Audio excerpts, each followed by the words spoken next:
2 days from now, I was supposed to be in jail. Not because I broke the law, but because my ex-husband lied to a judge, hoping to ruin me.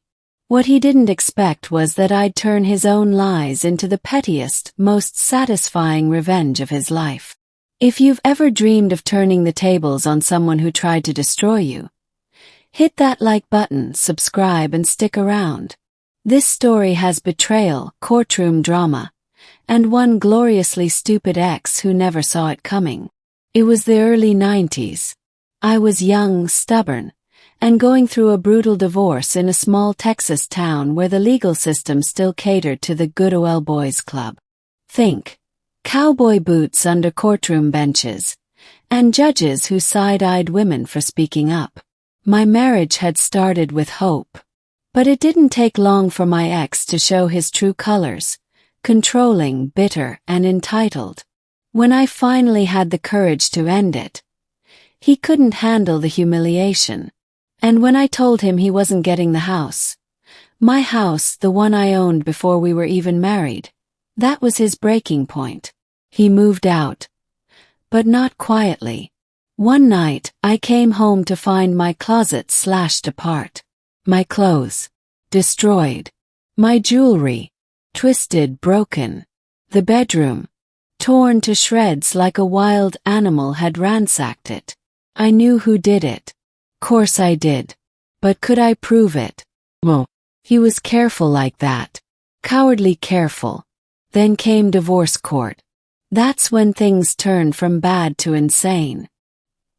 He presented the judge with a 2-page handwritten list of possessions he claimed he brought into the marriage, and that I was refusing to return. My attorney slid the list across the table. I scanned it and almost laughed. It was ridiculous. A computer, it read. No brand, no model, nothing. A gun. What kind of gun? No clue. Statues, knives, screwdriver sets, a Monopoly game. None of it was real. Not a single item had ever belonged to him. But here's the kicker. He wasn't asking for the stuff back.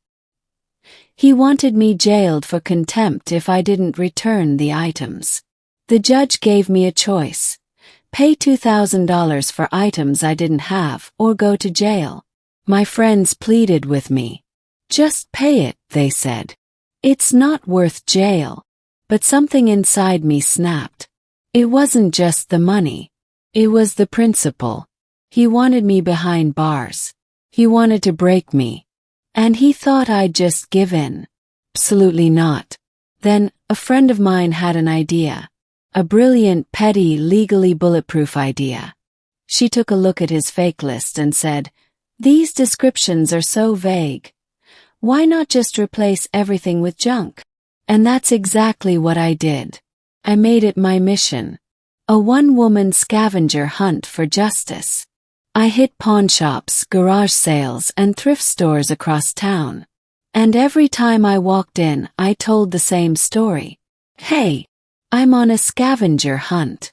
My ex tried to fake a list of possessions, so I'm finding the cheapest, crappiest versions I can.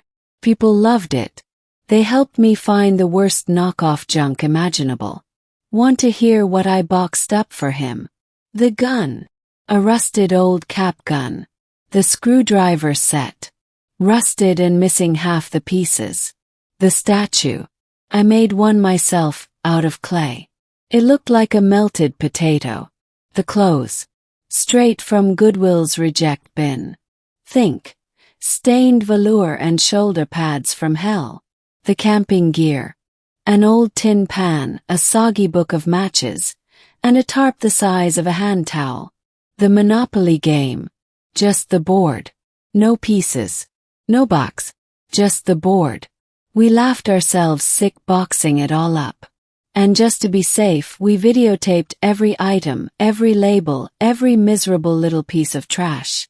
2 days later, my attorney stood before the judge.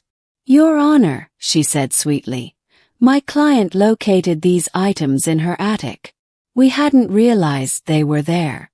But she's boxed them all up, and they're ready to be delivered to Mr. X's last name. The judge didn't even blink. Just told us to drop the box off at his lawyer's office. Then declared the divorce finalized. That was it. No jail time. No money lost. No more court dates. And best of all, no way for my ex to complain.